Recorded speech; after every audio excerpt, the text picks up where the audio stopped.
اهلا بيكم في فيديو جديد. اتمنى يا رب كلكم تكونوا بخير. النهارده حلقه مختلفه جدا هقدمها لكم من قناه طيور الزينه للمبتدئين. هعرفك ازاي تتنقل من مرحله مبتدئ في تربيه طيور الزينه لمرحله محترف في تربيه طيور الزينه. يلا بينا نبدا.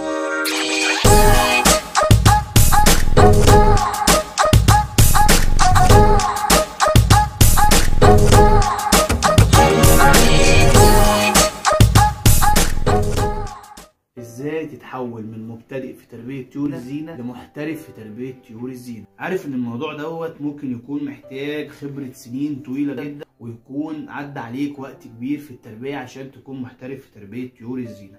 لكن حتى لو انت لسه مبتدئ فعلا، اول حاجه هتيجي في دماغك عشان تكون محترف في تربيه طيور الزينه هي الخبره المكتسبه. وطبعا الخبره ديت بتيجي مع الممارسه ومع ان يكون بقالك فتره كبيره بتربي طيور. انا هقول لك على الخبره اللي انا اكتسبتها في تربيه طيور الزينه عشان انت تكتسبها من قبل حتى ما تربي الطيور. يعني هنفترض مع بعض ان انت لسه ما جبتش طيور زينه خالص، او لسه جايب جوز طيور زينه وعايز تكون فاهم كل حاجه عنها. عشان تكون محترف في تربيه طيور الزينه وعشان تبدا صح، اول حاجه تعملها ان انت تبدا بطيور ما تكونش غاليه قوي، تكون في متناول الايد علشان تتعلم فيها، ولو حصل لا قدر الله حاجه في الطيور يبقى خسارتك مش كبيره. في نفس الوقت هنختار حاجه تكون مناعتها كويسه، ما تبقاش مناعتها ضعيفه زي مثلا طيور الزبرا فينيش، بتكون مناعتها ضعيفه وبتيجي خصوصا في الشتاء وبتبتدي تقع منك بسبب ضعف المناعه. يبقى هنختار حاجه سعرها كويس وحاجه تكون مناعتها قويه. ابسط حاجه او اكتر حاجه مناسبه للكلام اللي احنا بنقوله دوت هي طيور البادجي. طيور البادجي او الاسترالي زي ما بنقول عليها في مصر هي من الطيور المناسبه جدا لبدايه التربيه. لو انت هتبدا تربيه انصحك ان انت تربي البادجي. تعالى بقى نشوف ايه اللي احنا لازم نعمله على اساس ان نكون زي الناس المحترفين اللي في المزارع الكبيره وفي المزارع اللي بنشوفها للناس الاجانب اللي بره مصر، اللي واخده الموضوع كدراسه وابتدت صح وعملت دراسه جدوى وعملت مزارع تشوفها انت تتبسط وتحب طيور الزينه. اول حاجه تعملها ان انت تجيب قفص مناسب للطيور. تاني حاجه هتجيب عش مناسب للطيور. كل نوع طيور ليه العش المناسب بتاعه وليه القفص المناسب بتاعه.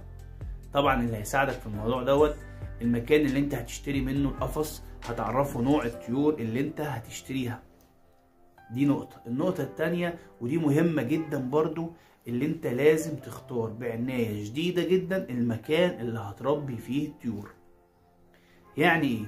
يعني المكان اللي هتربي فيه الطيور لازم يكون ما بيتعرضش لهواء مباشر. تيارات الهواء المباشرة دي ممكن تأذي العصفور، ولا يتعرض لأشعة الشمس المباشرة، لأن التعرض لأشعة الشمس المباشرة ممكن تموت العصفور. فيبقى انت هتختار مكان العصفور بيشوف الشمس لكن ما بتجيش عليه بصورة مباشرة، في نفس الوقت ما يكونش فيه تيار هواء مباشر قصاد العصفور عشان ممكن برضو يموته. فاختيار المكان مهم جدا. النقطة اللي بعد كده ودي برضو نقطة مهمة جدا هي انك تكون قفص مكانه ثابت. تثبت القفص في مكان، ما تحركوش من مكان لمكان، لازم يكون في مكان ثابت وما بيتحركش شمال ولا يمين ولا الهواء بيهزه ولا يكون قريب من الاطفال. لا، لازم يكون على ارتفاع مناسب ويكون في مكان ثابت وما يتحركش ابدا منه. لان انت لو حركت القفص من مكان لمكان انت بتخلي العصفور يقلق وبالتالي مش هينتج معاك، لان انت كل شويه بتحركه من مكان ما بيلحقش ياخد على المكان اللي هو فيه، فهو طول الوقت قلقان. فدي برضو كانت نقطه مهمه جدا. اوعى تربي طيور جنب المطبخ. لو انت هتحط القفص جوه في الشقه اوعى تحطها جنب المطبخ، لان انبعاثات الغازات اللي بتطلع من المطبخ بتكون بالنسبه للعصفور غازات وابخره زي بخار الميه، بيكون سام للعصفور وبيكون قاتل. لو هتربي جوه الشقه يكون في الصاله او في الاوضه او في مكان على الاقل في شباك بيهوي وبيغير الهواء اللي جوه المكان اللي انت هتربي فيه ده. كل النقط ديت لو انت مشيت عليها زي ما انا بقولك بالظبط، قفص مناسب، عش مناسب، طير مناسب، بتختار حاجه لايقه على بعض، الوانها لايقه على بعض، تعرف تجيب منهم انتاج كويس، المكان ثابت، المكان اللي انت مختاره مناسب للطيور. كل الحاجات دي من عوامل النجاح اللي هتخليك من مبتدئ لمحترف في تربية طيور الزينة. لان بنسمع دايما ان في ناس جايبة طيور والطيور ما بيضتش والطيور عندها مشاكل ومش عارف ايه. كل الحاجات دي تيجي من قلة الخبرة، وصدقني لو مشيت على الكلام دوت هتلاقي نفسك اكتسبت خبرة كبيرة جدا في وقت قليل جدا، لانك ابتديت صح. النقطة اللي بعد كده اللي هنتكلم فيها هي نقطة التغذية السليمة للعصفور.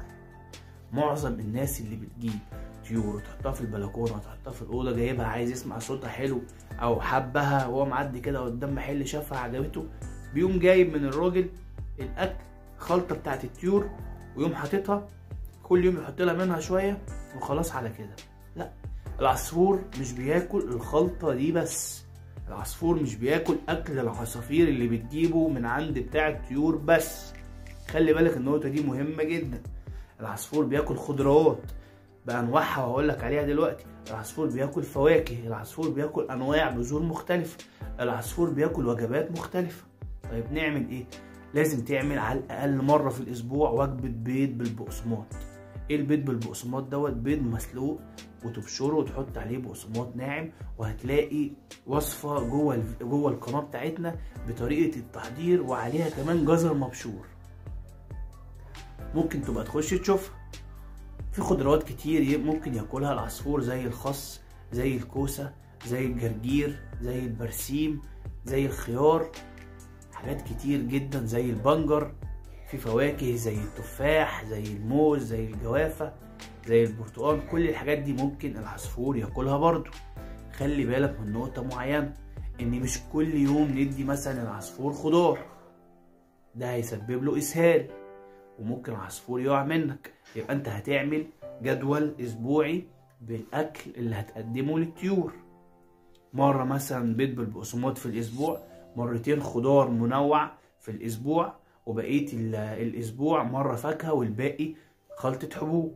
في بذور طاقة ممكن تجيبها للطيور. بذور الطاقة دي هتلاقي فيديو بيها جوه القناة برضو بطريقة مفصلة ومبسطة عشان تعرف ايه بذور الطاقة. في اكل بيحفز الطيور للتزاوج. كل حاجة تبقى انت عارف انت بتعمل ايه. وقت ما يكون في موسم للتزاوج او انت عايز الطيور تشتغل هتقدم اكلات محفزة. ما ينفعش يبقى الطير عندك بيض وانت تقدم له اكل محفز على التزاوج، او يكون معاه زغاليل وانت تقدم له اكل يحفز على التزاوج زي مثلا الفلفل الحامي او الجرجير. العصفور اوريدي معاه بيض او معاه زغاليل، انت بتديله اكل محفز للتزاوج وترجع تشتكي وتقول العصفور كسر البيض ليه؟ كان بيض، ايه اللي خلاه كسر البيض؟ العصفور بعد ما باض وبتاع ساب البيض وما رقدش عليه. دوت عشان نتيجة التصرف الغلط اللي انت عملته، اللي انت قدمت محفزات اثناء وجود بيض او زغاليل.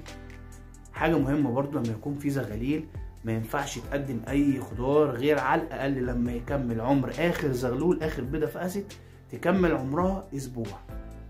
بعد كده نقدر نقدم الخضار للزغاليل مفيش مشكلة. لان انت لو اكلت الاهالي خضار ولسه الزغاليل لسه فقسة او لسه ما كملتش اسبوع، الاهالي طبعا هتاكل الاكل اللي بتاكله بتاكله للزغاليل، فممكن يصابوا بالاسهال وبالتالي مش هتعرف تلحقهم، خصوصا في وقت اللي احنا فيه دوت الشتاء. كل الحاجات ديت هتأهلك اللي انت تكون مربي محترف. لازم تبقى عندك حتة الشغف اللي انت تخش تبحث عن العصفور اللي انت حبه او اللي انت هتجيبه، تشوف ايه الاكل المفضل ليه، تشوف ايه الوقت المناسب اللي احط اكل فيه، المية لازم اغيرها باستمرار، اغسل المسقة كويس قبل ما اغير المية، ما احطش المية كده في المسقة ومعلقها على طول، القفص يبقى نضيف باستمرار. النظافة دي مهمة جدا لصحة العصفور ولحالته المزاجية. كل الحاجات دي هتخليك تبقى محترف في تربية طيور الزينة. في نهاية الفيديو أتمنى يكون استفدت مني ويكون قدمنا المعلومة بصورة بسيطة ووصلتك بسهولة. لو في أي استفسار أو في أي نقطة مش فاهمها من الفيديو ممكن تكتبها لي في كومنت وأنا هرد على قد ما أقدر على الكومنتات اللي هتتكتب لي. في نهاية الفيديو اتمنى تعمل لايك وتعمل اشتراك للقناة عشان نكبر، وهنكبر بيكم بإذن الله.